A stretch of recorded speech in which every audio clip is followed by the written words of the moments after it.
quero te ensinar como estudar a letra da lei para a prova da OAB na prática. E aí, meu povo, tudo bem com vocês? Meu nome é Ana Clara Fernandes, mais conhecida como Vício de um Estudante. Então, se você ainda não me segue lá no Instagram, aproveita para pesquisar @vício de um estudante. Já me segue lá, já me segue aqui também nesse canal do YouTube, dá like no canal, já ativa as notificações, porque aqui eu falo sobre exame de ordem. O meu objetivo é que você, com esses vídeos, aprenda a estudar para a forma da OAB, não cometa os erros para você ser reprovado. Enfim, tudo que eu quero é facilitar o seu caminho até você conquistar a vermelhinha. Uhul! E no vídeo de hoje eu quero te ensinar na prática como estudar pela letra da lei. Até porque, não sei se você sabe, mas mais de 80% da sua prova da OAB está fundamentada em algum artigo, alguma súmula do seu vade-mecum. Sabia não? Então, como é que você vai para a prova sem nem abrir o vade-mecum, sem nem ler o artigo? Eu não entendo isso. Então é por isso que nesse vídeo eu vou te passar dicas práticas de como você faz para estudar e, claro, tornar o estudo menos chato. Porque eu sei, porque eu também passei por isso. Eu sei que o estudo da letra da lei é chato, mas a gente precisa fazer o que tem que ser feito. Então, se você precisa ler a lei seca para passar no OAB, você vai ler a lei seca para passar no OAB. E ponto final. A gente precisa fazer o que tem que ser feito. Passado esse momento de introdução, vamos para as dicas práticas. E lá vamos nós! Primeiro de tudo, você não precisa ler todo o vade-mecum enorme do jeito que é para passar no OAB. A prova do OAB tem um padrão, a banca FGV tem um padrão de cobrança. Então, existem aqueles artigos mais queridinhos da banca que ela cobra bastante. Então, você entendendo esse padrão, facilita bastante, porque você vai direcionar os seus estudos para aquilo que realmente importa. Lá no Método QLR, que é o meu curso de primeira fase para a OAB, eu direciono aos alunos, eles têm o caderno legislativo, que é um compilado dos artigos que já caíram na prova do OAB, também aqueles artigos que eu, Ana Clara, considero importantes para a prova, que se ainda não caíram, provavelmente vão cair, organizados por tema estudado e por dia. Assim facilita bastante para você não ficar perdido diante de tanta lei, tanto artigo, enfim, um vade-mecum inteiro. Então é importante você direcionar o seu estudo para aquilo que realmente cai. Outra dica, você precisa aprender a fazer boas marcações. Isso foi algo que eu aprendi na marra, na prática, e calma, você também vai aprender na prática.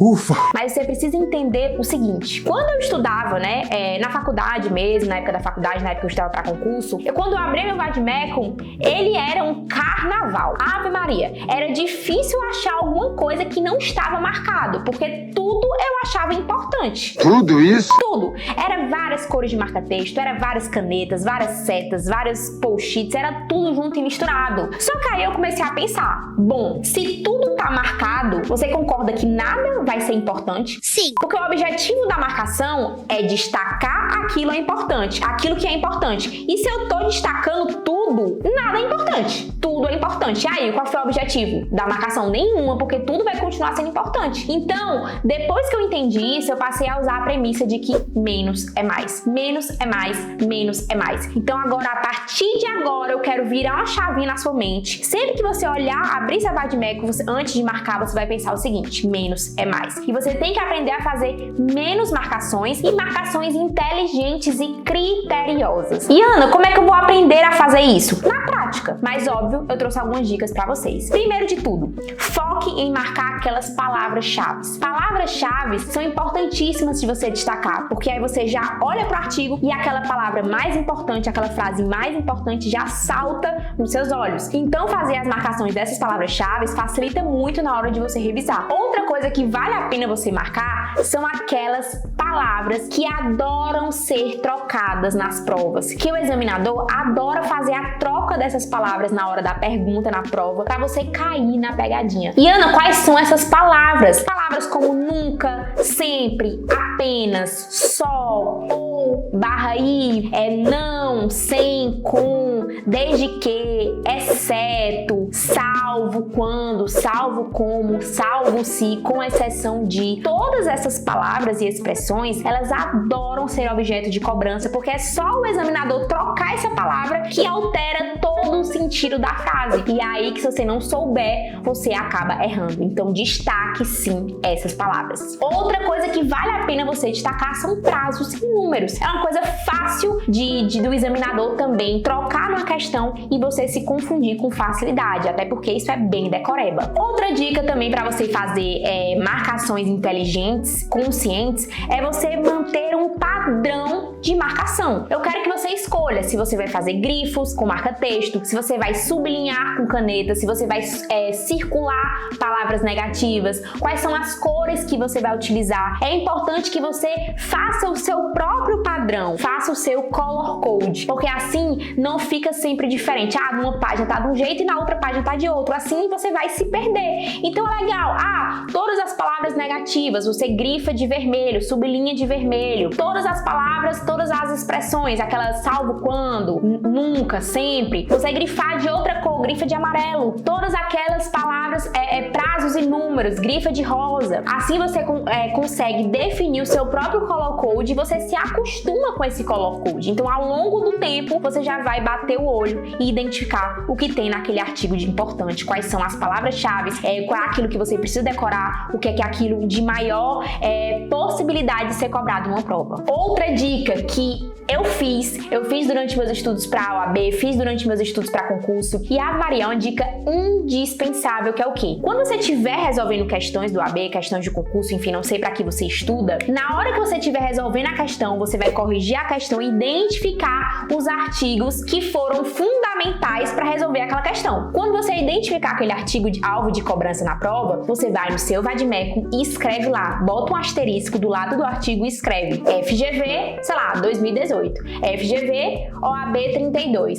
FGV OAB 35, FGV OAB 21. É de mais de 8.000! Você coloca a prova que foi cobrado. Assim, quando você terminar de resolver as questões daquele assunto, você vai ter o seu próprio raio-x, que nada mais é do que a análise de todas as questões daquele tema, e você vai saber exatamente quais foram os artigos, os parágrafos, os incisos daquele tema que foram cobrados nas questões do AB. Foi assim que eu construí meu material para o AB, por isso que meu material é tão bom, é tão assertivo, porque ele é baseado no estudo da banca. Então, eu mesmo faço esse estudo da banca, toda prova eu faço esse estudo. Tem que respeitar! Analisando quais foram os artigos que caíram, quais foram os incisos e, claro, direcionando no meu material do método QLR para os UABeiros. Então, é por isso que eles têm um material de muita qualidade e bem direcionado, porque eu estudo a banca. Caracas. Então, faça isso também no seu Vadmecum. É ótimo, porque quando você for revisar, você, óbvio, vai focar a sua revisão para aqueles artigos que já caíram na prova, porque a chance deles serem cobrados novamente é muito grande. Então, faça isso. E outra dica sabe aquele artigo que cai demais, aquele artigo que tem muita informação, ou aqueles artigos que juntam, que um liga o outro, que precisam ser estudados conjuntamente? Utilize post-it para você esquematizar aqueles artigos.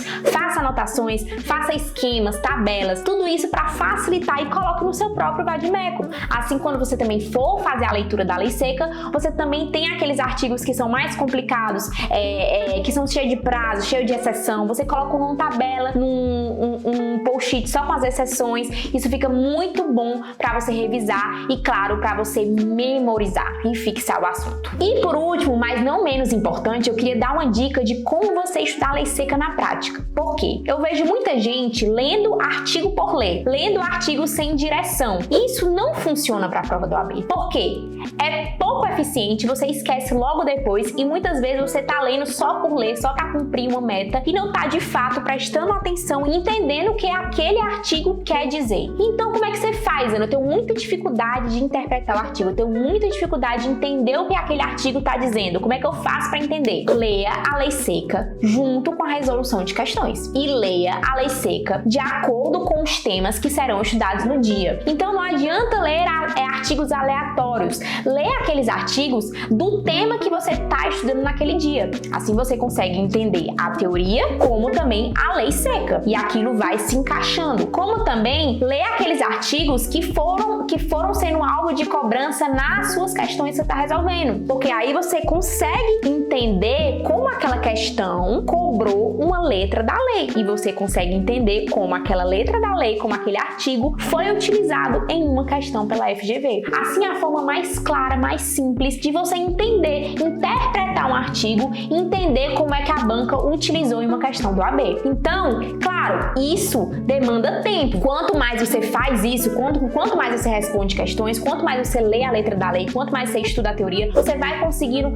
raciocinar, vai conseguindo interpretar a leitura de artigo. Você não vai conseguir interpretar de jeito nenhum você fazendo a leitura sozinha, sem nada, aleatória. Isso não funciona. Combinado? Esse vídeo foi claro pra você? Se sim, já deixa seu like, já encaminha pros teus amigos que têm muita dificuldade na leitura da lei. Espero muito ter ajudado vocês, porque a leitura da lei seca é muito importante para a prova do OAB. Inclusive, é um dos pilares do meu método de estudo, né? Meu método de estudo, que é chamado método QLR para a primeira fase do OAB.